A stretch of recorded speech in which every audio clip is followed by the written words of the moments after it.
जय मसीह। Present practice channel में आप सब लोगों का स्वागत है।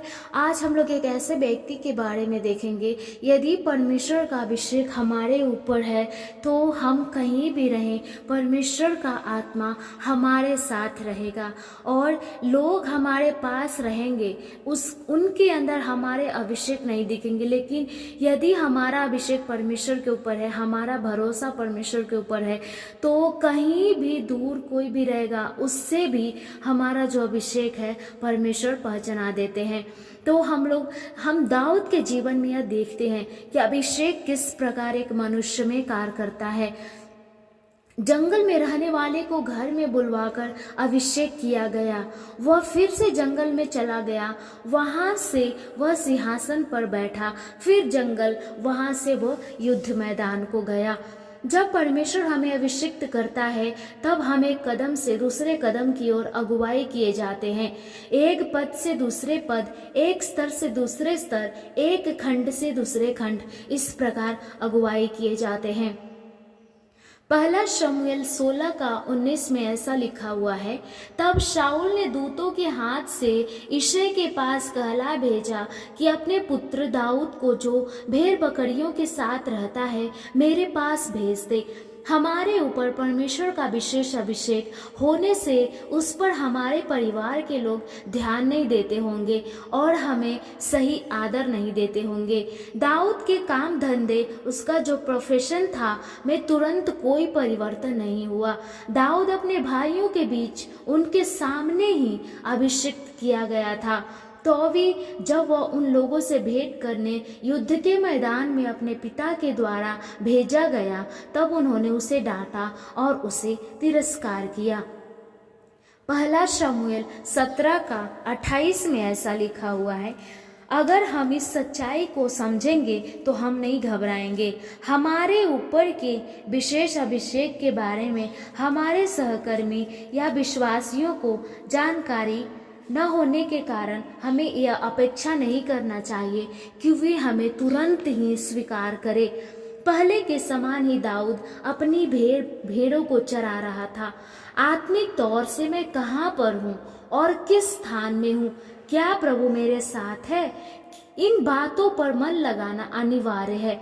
शायद यह प्रश्न हमारे दिल में उठ सकता है कि मुझे कोई अवसर नहीं दिया जाता है, मेरा अनुग्रह व्यर्थ हो रहा है। न केवल दाऊद के भाई लोग, वरन उसके पिता ने भी उसके अभिषेक के महत्व को नहीं समझा। एक चपरासी के काम में ही दाऊद इस्तेमाल किया गया था। पहला शमूएल 16 का 18 में ऐसा लिखा हुआ है, तब एक जवान ने उत्तर दे के कहा, सुन, मैंने बेतलहम यिशै के एक पुत्र को देखा जो वीणा बजाना जानता है और वह वीर योद्धा भी है और बात करने में बुद्धिमान और रूपवान भी है और यहोवा उसके साथ रहता है। शुरुआत में हमारे संगी एवं पहचान के लोग हमारे ऊपर के अभिषेक को नहीं समझते होंगे, पर कोई अनजान व्यक्ति या कहीं दूर में रहने वाले इस बात को भली भांति समझ लेगा कि परमेश्वर हमारे साथ है। अगर सौंपे गए काम में हम विश्वास योग्य रहेंगे तो कोई अनजान व्यक्ति हमारे अभिषेक को पहचान लेगा। राजा के नौकर ने दाऊद को योद्धा कहा। उसे यह कैसे मालूम था? शायद हमारा काम बड़ा नहीं हो सकता है। भेड़ बकरी चराना एवं अभिषेक का क्या संबंध है? क्या उस काम में अभिषेक प्रकट होता है? क्या भेड़ों के सिर पर हाथ रख के भविष्यवाणी कह सकते हैं? परंतु अभिषेक को पाने के बाद वह फिर लगातार उस महत्वपूर्ण काम करता रहा। दाऊद ने अपेक्षा कभी नहीं की होगी कि उसके काम को देखकर राजा के नौकर उसके बारे में राजा से कुछ कहेंगे। राजा के नौकर ने यह कहा कि मैंने देखा, वह न पड़ोसी था और न उसका रिश्तेदार था। अनजान व्यक्ति ने दाऊद को अचानक भेड़ बकरी को चराते हुए देखा था। उसके चराने के तरीके पर और गौर करके वह यह समझ लिया कि दाऊद अपने काम में सामर्थी है और वीणा बजाने में भी निपुण है। वह आवश्यक नहीं कि क्या हमारा काम बड़ा है या छोटा, लेकिन यही अनिवार्य है कि क्या हम उसे अभिषेक के साथ करते हैं। लोग इसे हमें देखना चाहिए। बच्चों के बीच सेवा करने वाले यह सोच सकते हैं कि प्रभु यह कहकर मुझे अभिषिक्त किया था, या छोटे काम करने वाले जो चपरासी ही क्यों ना हो, या फिर एक नीचे काम करने वाले या खाना बनाने वाले ही क्यों ना हो, मुझे तो परमेश्वर ने अभिषेक किया था कि तो राजाओं के सामने खड़ा होगा, बड़े बड़े लोगों के सामने खड़ा होगा, परंतु मुझे तो ये 3 या 5 वर्ष के बच्चों की देखरेख करनी पड़ रही है। मैं इस काम में अपने अभिषेक को कैसे प्रकट कर सकूंगा? परंतु यह विचार रखिए कि मैं कुछ भी करूं से लोग मुझ में यह देखना है कि परमेश्वर मेरे साथ है। हम अपने अधिकारी के सामने एक तरीके से काम करेंगे, उनकी अनुपस्थिति में दूसरे तरीके से काम करेंगे। हमारे सामने जो है उनके अनुसार हमारे काम में भी बदलाव आता है। परंतु दाऊद ऐसा नहीं था।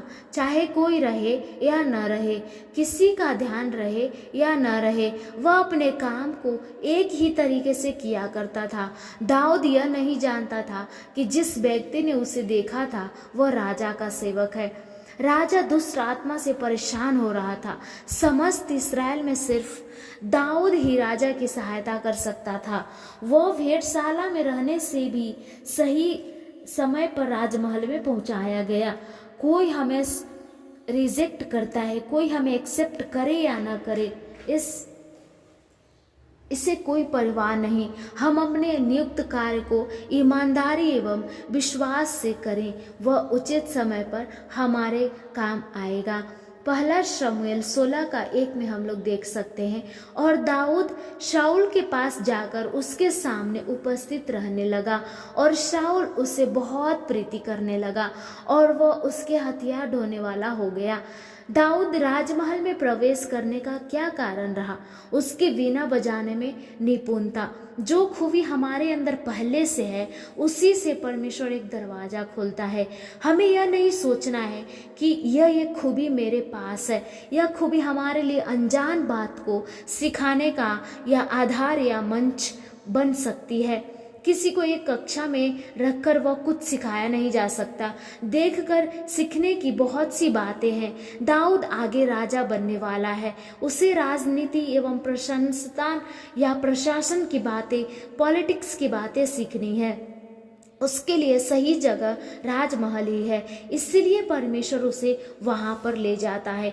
एक राजा की चाल, बर्ताव करने के तरीके और आदेश देने के ढंग और मंत्री एवं सेनापतियों के संग उसके संबंध, इस प्रकार की प्रत्येक बातों में दाऊद को परमेश्वर ने प्रशिक्षण दी।